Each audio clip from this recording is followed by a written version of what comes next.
She was named American Atheist of the Year at their conference in March. And today, she's here to talk to us about the importance of community. Teresa MacBain.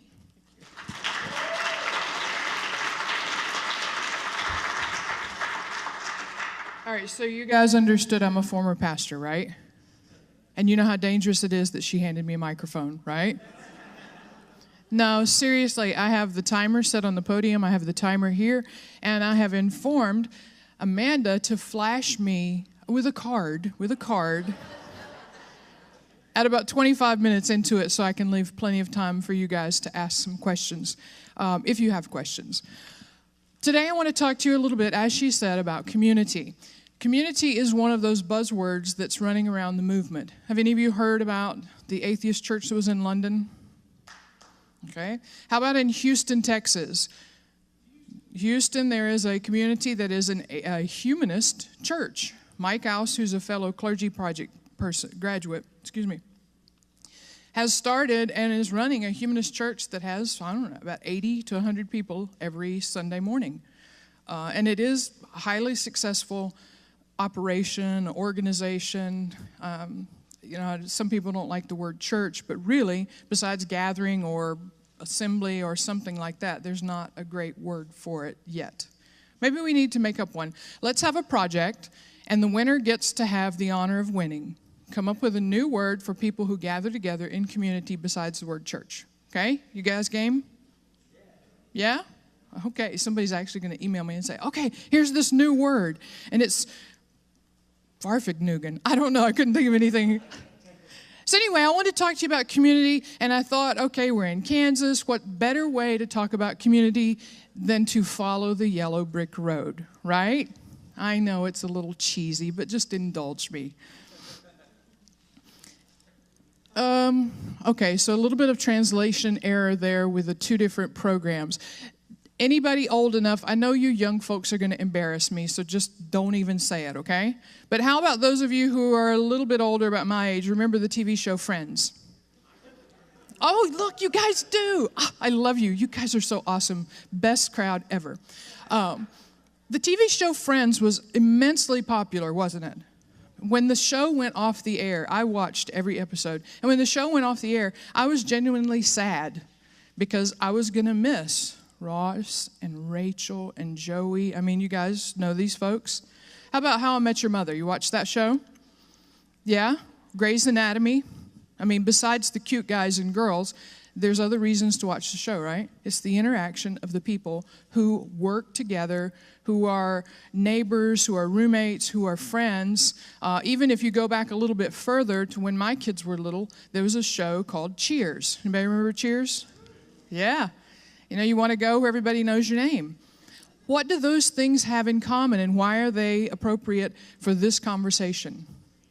They're communities. Are they churches? No.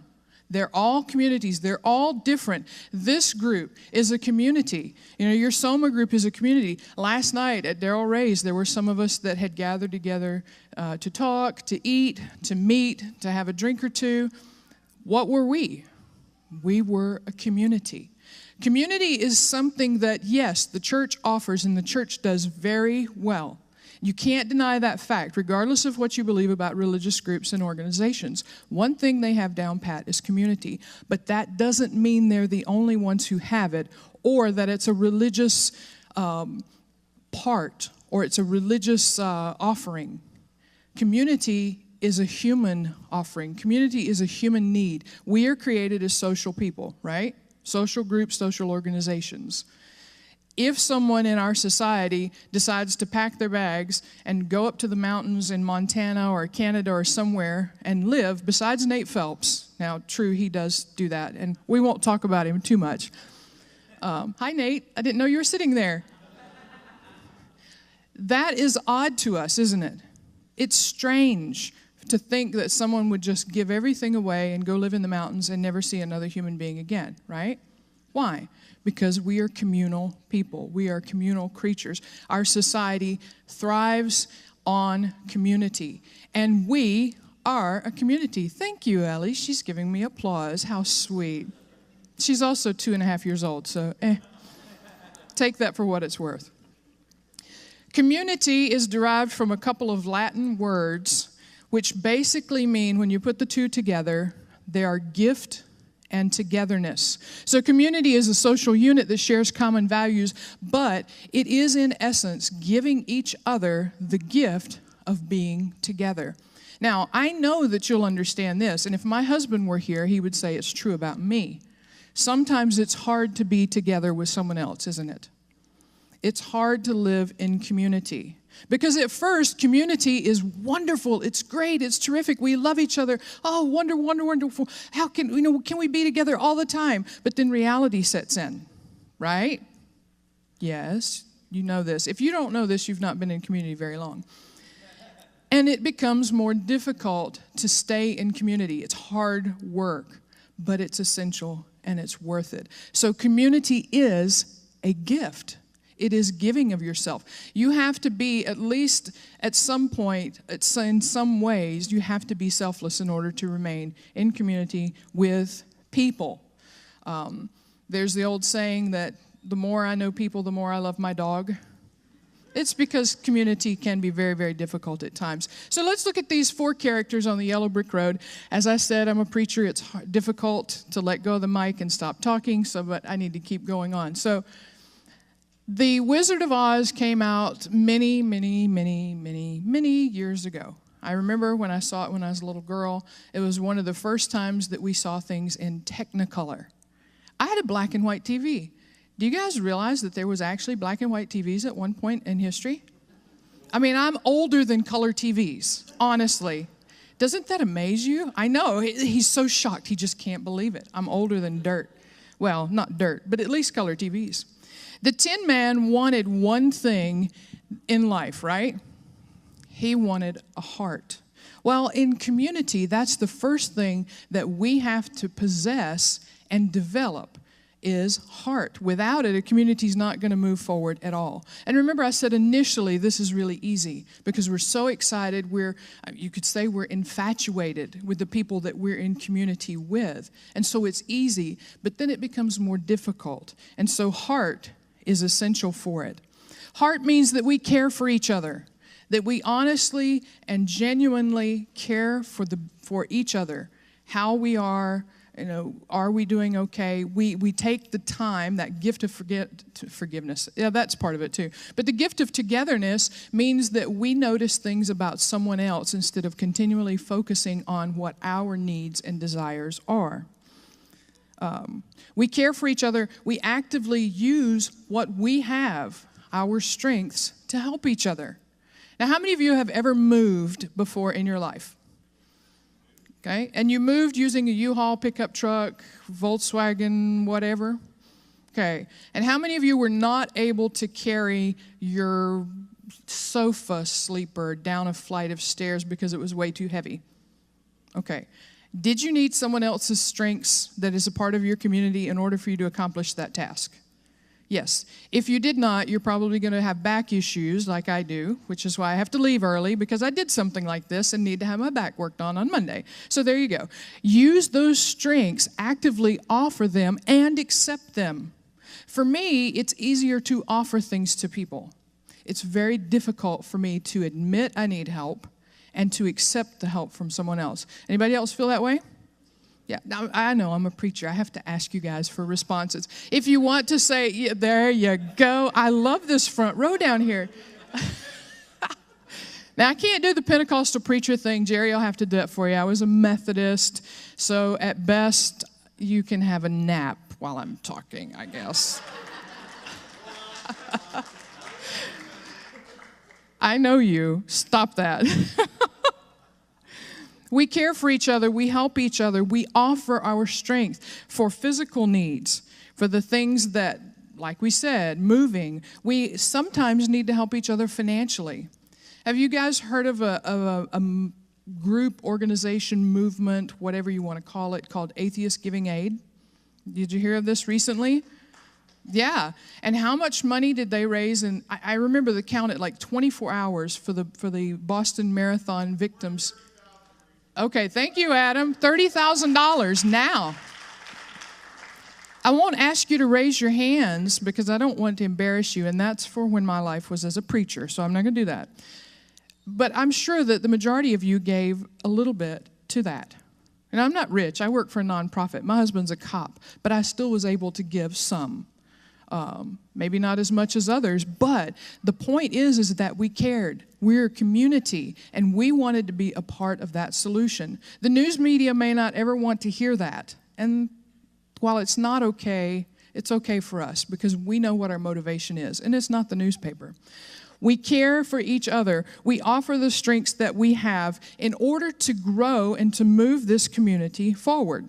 And I can't get my slideshow to advance. I know. Aha, there we go. There's your heart again. Everybody see your heart? Say hello, heart. We put up with each other as you are putting up with me so graciously today, and I really do appreciate it. As we move along, we have that infatuation stage, then we have that stage where it's a little bit more difficult, and then we have the stage where community is beginning to really develop and take shape, and we have to put up with each other. You have to put up with anybody in your life? Okay, if you're married or if you have a significant other, you better say yes. Was that? Or you work. Oh my goodness, yes, I do have a job. I know that, and I hope my employers are not watching this videotape. You have to put up with each other. You have to be committed to not pick on each other. And oh my goodness, I think this is the hardest one in the world for me because we're skeptics, aren't we? We're critical thinkers. Typically, we're a little bit smarter than the average bear, right? Or at least we have the opinion that we think so. And we want everybody to know that, right? I mean, it's difficult to rein that in just a little bit for the sake of community. So it's not just because, oh, that's a good thing to do. It's because we are a community. We are a social structure. We share things in common. We care for each other, even though we're at the point where we're putting up with each other. And we do it for the sake of this group and this organization that can accomplish things like $30,000 to the victims of the Boston Marathon. I mean, wow, that wouldn't have happened outside of community. So we make a commitment not to pick on each other, to not troll. Do you know what a troll is? And it's not Three Billy Goats gruff. Have any of you ever been trolled on the internet? Yeah. Have any of you ever been a troll on the internet? Have you been tempted but just been afraid because you don't want somebody to call you a troll? All right, I'll raise my hand for that one. Yeah, trolling, especially online trolling, is very easy because you're not confronted face-to-face with the person. It's also very easy because, as we said just a minute ago, we have opinions. We have strong opinions. Most of us have worked through extremely difficult things in our lives, things that deal with religion and what we believe about the beginnings of the universe and evolution, and I mean, just expand that all the way out. And we have come out as very strong, opinionated people. Perfect breeding ground for trolls. But if our community is to continue, we can't be trolls to each other. We need to try not to be trolls to each other. I mean, or at least do our best to attempt to start not being trolls to each other. Can we at least come on to a level ground on that one? Judging is the same way. All these things really kind of play into it, and you're sitting there going, oh my goodness, she was a preacher. I wish she would shut up about this because this sounds like preachery stuff. It's not preachery stuff. It's just interacting as human beings with people that you care about in a structure that's known as community. And if we don't at least begin to discuss these things, we're going to destroy ourselves from the inside out. And frankly, this community means way too much to me for that to happen. Okay, so there's my preacher part. We'll move on. The Scarecrow, I think I always identified with him because I was raised in such an oppressive religious system, an oppressive religious family where women were worth absolutely nothing. And I always felt like I'm from Alabama, I was dumber than dirt. I always felt that way. And it was reinforced. No one even bothered to tell me that I could read by the time I was 4 years old, before I went to school. Well, that's pretty darn good, you know? I mean, it's not genius level. I'm not Sheldon Cooper by any means, but I do have the master's, so I guess you could call me Wallowitz, without the gaudy clothes. I don't know. Anyway, I completely lost what I was going to say with that one. I understand what it means, and when to be oppressed and to be put down and to be ostracized even within your own family structure. And so the Scarecrow, when I first saw this and he said, if I only had a brain, I was like, oh yes, if I were only smart, then I could really do something in life. But I knew at that time that the best I could do is find a good man to marry and be a great wife to him, a good, godly, spiritual wife. I think I failed on that one. The truth is that we all have something to offer. The world has told us for years, and not just women, but everybody, that we don't have anything to offer, that you have to be famous, or you have to be rich, or you do have to be some genius level like Sheldon Cooper to offer anything, that the rest of us were just insignificant. But it's not true. Within community, we all have something to offer. We all have talents and skills and knowledge and ability and strengths, things that we must have if we're going to persevere. And I am really sorry about the technology. I don't know what in-ord means. You could fill in the blanks and make some really cool slides out of this. This looks much better. In order for the body to function effectively, every organ, muscle, bone, brain cell, everything has to work properly, right? Everything has to. The old saying is if you stub your toe, you become acutely aware that even the most insignificant parts of your body are very essential and need to be cared for. The same thing is true for society, for our community. Each one of us, even if you're something that now I'm not going to say that anybody in our community happens to be an asshole. I mean, but you got to have one, don't you? I mean, really, seriously, think about it. You do. Yeah, I know, I've embarrassed myself. Every part, I heard that. Every part is absolutely essential in the functioning of our community. Everybody, again, has something of value that they can offer, a contribution that they can make, and is absolutely necessary and valuable. And if you are not a part of what is going on within the community, offering what you have to contribute, then the community is not as strong as it could be if you were a part of it. The lion comes and he shows us, of course, courage, right? The cowardly lion always wanted courage to see, again, fill in the blanks. I love this stuff.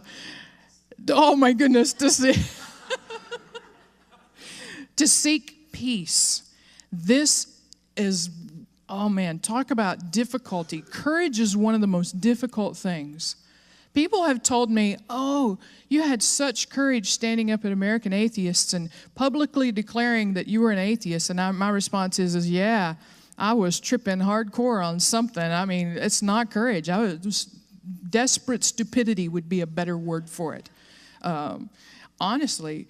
But courage is one of those essential ingredients. Yes, we have to have the heart. That's where we start. Brains is where we begin to offer things to continue to grow and to nurture this baby bloom of community that's beginning to grow. But then the hard times come, and courage is essential. We have to seek peace because our community as a whole, our world as a whole, they want to be more combative, right? Remember the troll thing? Trolling online, people that are, if you live up north, my goodness, I lived in New Jersey for a while. Talk about combative people. You don't have to guess what's on their mind at all. Not 1 minute. They will tell you right away. And being from the South, I wasn't used to that. But it's just a symptom of a larger problem that exists within our society, and that is this desire to be combative, to be angry, to not seek peace. But we have to do it. And when we do it, we become even more countercultural than we already are, right? Being an atheist, agnostic, skeptic, humanist, whatever label you want to put on it, it is countercultural. It goes against the grain, and it causes people to look and say, oh my goodness, what are you doing? Seeking peace is one of those things that, seeking peace, having the courage to do so, is another one of those countercultural things. To seek unity takes courage. If our unity is disrupted, we can't be the strength and encouragement and support to each other that we need to be. The strongest thing that a community like ours can offer to society as a whole and to the issues that plague society as a whole is this ability to be courageous and be unified. Did any of you make it to the Reason rally last year? You stood there and you looked around and you saw thousands of people. Some estimates are between 20 and 30,000 freethinkers that gathered. That made a statement. How did it make a statement? It made a statement because for one day we put aside all our differences, all our labels, everything, and said, we are freethinkers, and regardless, we agree on these things, and we want our voices to be heard. And you couldn't ignore the fact that many people who called themselves atheists, skeptics, agnostics, whatever, were there united. That's how a community can make a difference, is through this idea of unity. But trust me, it takes great courage to be unified. It is extremely difficult because it requires unity requires that you handle your disagreements in a way that demonstrates love and mutual respect. That's tough, isn't it? Unity doesn't mean that you don't disagree. Obviously, we're free thinkers, right? Which means we're going to disagree on a lot of different points, right? You probably are disagreeing with parts of my talk, which is fine because I think I disagree with a couple of them myself. But that's okay. The voices in my head, they don't talk to you, they just talk to me, so it's okay. It's no big deal. But we have these disagreements. We acknowledge there are going to be disagreements, and when they occur, we try our best to handle them with love and mutual respect as a community, understanding that, hey, we do really care for each other. We do really like each other. We are trying to be unified so that we can make a difference in the society in which we live in. Courage and unity mean we seek common ground. It means we assume the best about each other. We give each other the benefit of the doubt without jumping on each other immediately. It means that we look for ways to resolve our conflicts instead of provoking them. Oh man, that's a tough one, isn't it? When I'm just really angry at anybody, I don't want to resolve the conflict. I want to provoke them because if they get mad enough, then I can convince them that I'm right. It's true. If I'm not telling the truth, you can tell me, but it's true. And I'm right and you're wrong, so there. Oh, wait, no. What does that say up there? God, it means acknowledging that you might be wrong. It means saying, I don't know everything. And for me, here's true confession for you. I spent 44 years convinced that I knew everything and that I was right and that you were wrong because you did not follow what I knew to be 100% truth. That you did not follow my personal tribal brand of belief, which meant, of course, I was right and you're wrong. I'm done with that kind of thinking. I am done with that. And you can call me out on it if you catch me doing it at any time. You can remind me of what I said today. I don't want to lay down the law and say, I'm right and I cannot be wrong because I don't know everything, believe it or not. And if my husband hears this, he's going to write it down and stick it on the refrigerator and point to it every time we have a fight. We have to acknowledge that. It means that we have to listen to each other. Instead of having these arguments, you ever been in an argument with somebody where you're kind of listening to them, but only long enough so you can catch a point, and then you begin to formulate the debate back at them, your argument back at them as soon as they shut up? You ever had that? I know you have. I do it all the time. It means that we don't do that. Instead, we actively listen to what they're saying. M. Scott Peck wrote in a terrific book, he said, there can be no vulnerability without risk. There can be no community without vulnerability, and there can be no peace and ultimately no life without community. As we said in the beginning, religious groups have community. They do it well, but it isn't a religious structure. It's a human structure. And so according to M. Scott Peck, life exists within community. But in order for it to exist, we have to have the courage to be vulnerable with each other. And then Dorothy comes in and she saves the day, right? Her and her little dog and ruby slippers. Dorothy shows us, I love that, building. I'm from Alabama, building. Building community, that there takes some work, let me tell you. Building community, you guys are too much. I'm never going to get through this. Building community takes work. It is hard. And if you think it's not hard, then you just haven't been in a community long enough. Community building, community strengthening, community maintaining is incredibly difficult, but it is absolutely worth everything that we will put into it. When we do it right, when we do it wrong, when we do it kind of in the middle, it is worth every minute of it. Community building, community work means that we see the need, that we meet the need, that we are innovative in those needs, and that we are not afraid to try. Now, I love that this talk is occurring now. I don't love the situation that's surrounding the atheist giving aid effort, but I love it that it fits in so perfectly with what we're talking about today. Because our community, and you guys should be absolutely just elated that you're a part of this community that was a part of giving aid and giving your financial resources to the folks that are in Boston. Saw the need. We knew the need. We knew that there were going to be people, hundreds of people that are injured, many of them without insurance, without any way to stay with their loved one. And if you've ever had anybody that's been hospitalized for a long time, you want to stay there with them. Well, you have to stay in a hotel room, and you have to buy your meals and miss work, and it is a definite need. So this community saw the need. This community dug deep into its pockets and met the need. It was innovative. It was through a fundraiser, something that was, didn't you just do it once before with Sandy, Hurricane Sandy? For Sandy Hook for $25,000. So it's only been tried one time, a trial and error kind of situation, but it was immensely successful.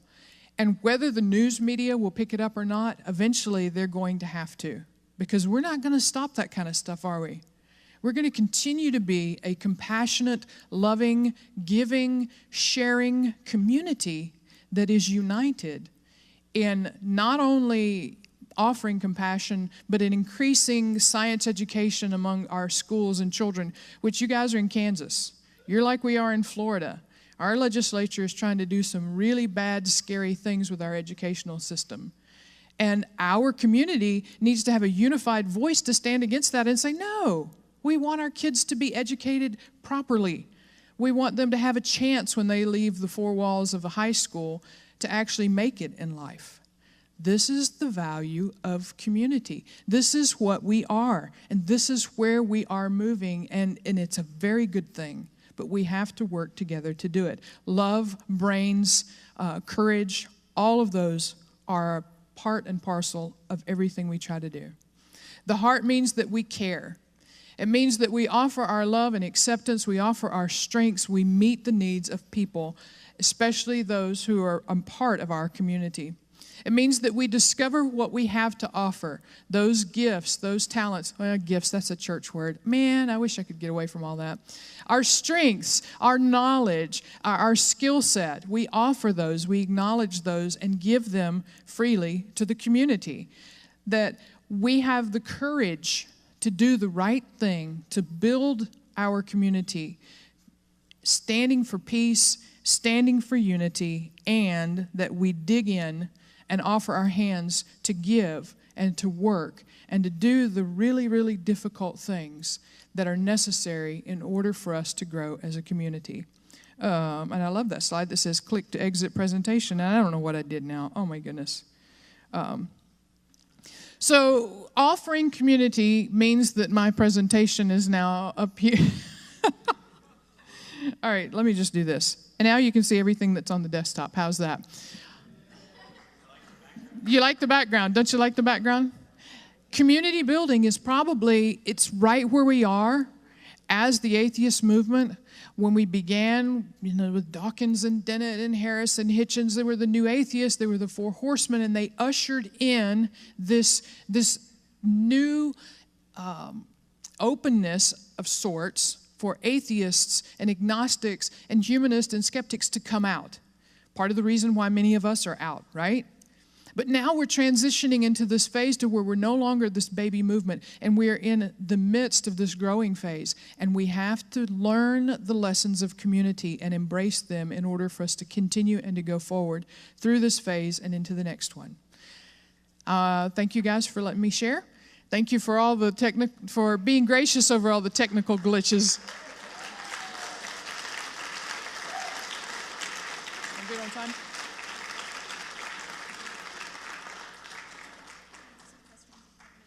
Okay, all right, questions and answers. Here we go. Raise your hand, I'll bring the mic to you if you have any questions for Teresa. How much time do we have? We've got 8 or so minutes, so we've got time for a few questions. Okay, so quick question, and I'll do my best to give a quick answer. I know you're talking about community, and I like what you're saying, but what I experienced when I was in church before I left it is that community has a huge downside, and that is that they made me feel horrible, that they made me feel like I wasn't right. And how do you, and a lot of churches do that, some don't, maybe, but some are better than others. How do you avoid that in building a community, that sense of the outsider, of us versus them? Because once we make a community, then there's outsiders. Right, that's exactly right. And I wouldn't say, I mean, maybe that's the proper term. I wouldn't say that we're the community and everybody else is the outsiders. Obviously, there has to be some bleed over, otherwise we wouldn't have helped folks in different areas. But as far as a community being an organization of people who share a common set of beliefs, a common goals, passions, etc., that does make kind of an inclusive community. It doesn't mean that we're not going to accept people from the outside. I'm living proof that you accept people from the outside. I mean, I wasn't just religious, I was a pastor. That's pretty much as far as you can go with it.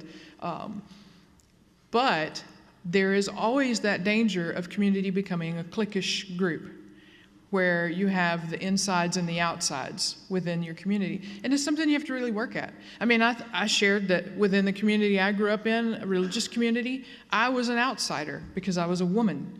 It didn't matter who I was or what skills I had or anything.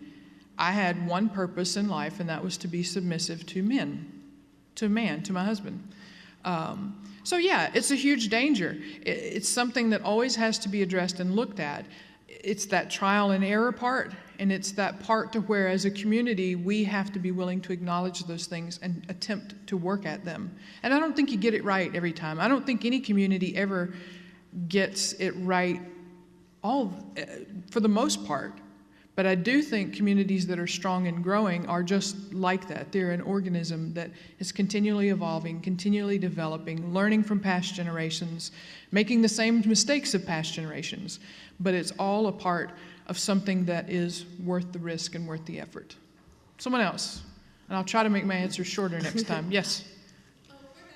Oh, you're back here. I'm so sorry.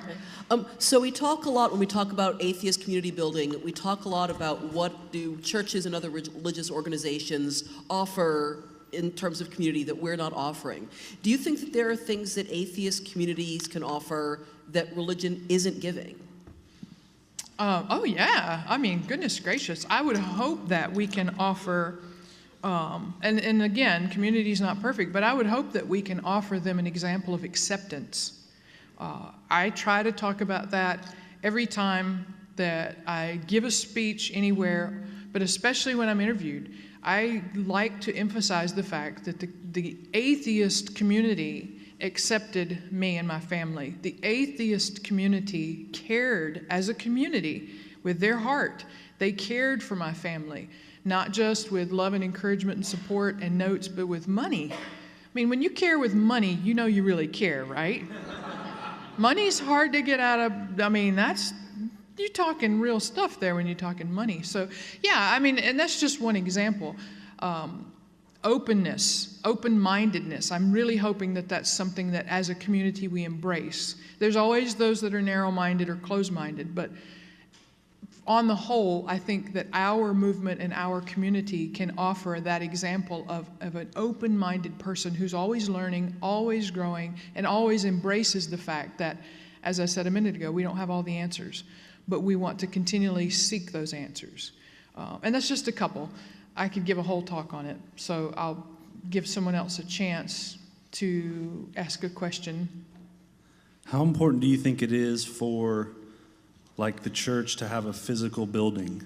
Like, I notice in Wichita where we live, we have, a couple little groups and we get together where we can, but I'm just wondering, in terms of community building, how important is that kind of shared space? That's something that I've been asked about a lot. A lot of groups are discussing a secular center or having a building. And, there's two sides of the coin. For some, and then this is where we have to really get specific about our specific local communities. What is the DNA of your community? What fits your community? Not everything is going to fit everybody's community. A quick example, I remember when not Richard Dawkins. Oh my goodness, he'll kill me if he knows that I put his name in for Rick Warren. I'm telling you, when Rick Warren wrote The Purpose-Driven Life and his church suddenly became mainstream, every church out there wanted to get his model, and they wanted to take the purpose-driven church model and lay it over on their church, use those same exact principles so they could have a big, huge mega church. Well, it didn't work at all. Why?